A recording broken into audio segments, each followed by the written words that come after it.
I look at the camera, obviously. Good morning to you, sir. In a few days' time, the state administration of government will be 100 days in office. As one of the people at the helms of affairs in the state, sir, we want you to give us a brief appraisal of what the administration has been able to do in Lagos State and what your ministry is doing to further make the state buoyant in terms of revenue generation, sir. Thank you. In the brief period in which it has been in office, the administration of His Excellency the Governor, Senator Bola Ahmed Tinubu, has, I believe, made giant strides to implement the program that was thought out over a period of time, including the months before this administration actually took office. First of all, in the area of public administration, important steps have been taken to tighten up and make the service more efficient. And in particular, the recurrent costs, the running costs, were cut by 20% in an effort to provide funding in a very tight financial environment, to provide funding for the various social sectors which required immediate funding. Here I'm talking about roads, I'm talking about waste.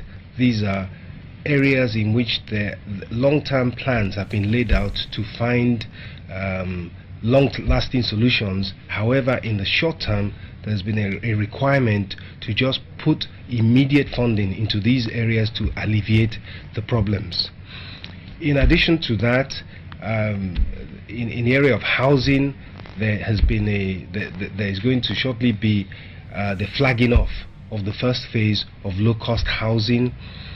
In terms of waste management, there is about to be introduced a private sector participation scheme which will allow for more efficient evacuation of waste than what we have at the moment, where it is put on the ground and the government has to spend enormous funds to pick up people's litter and waste off the ground, both in domestic environment and also in the markets and so forth.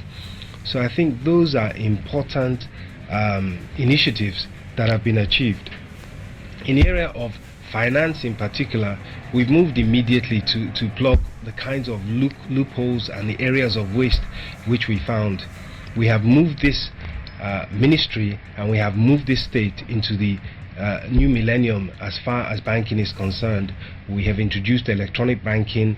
We now use computers and information provided through access to computers to monitor and to reconcile our banking transactions. There's still a lot more to be done in this area, but we have already started.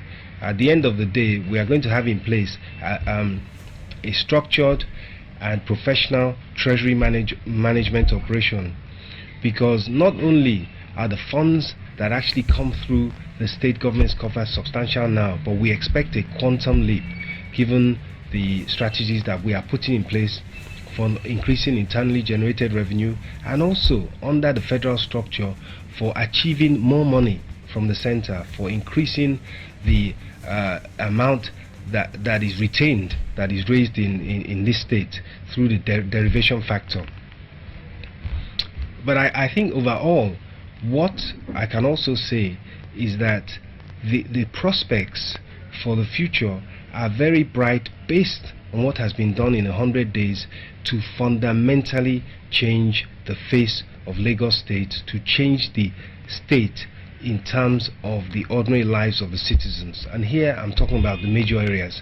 I'm talking about what has been done, the initiatives that by God's grace we will see to fruition very shortly in the areas of power, in the areas of water, and in the areas of waste management. Here we have private sector initiatives which involve major international companies coming in and partnering with the government to achieve efficiency and delivery of service in those key sectors, which will lead to investment, job creation, and improved living standards for the citizens of Lagos State. Thank you. Thank you.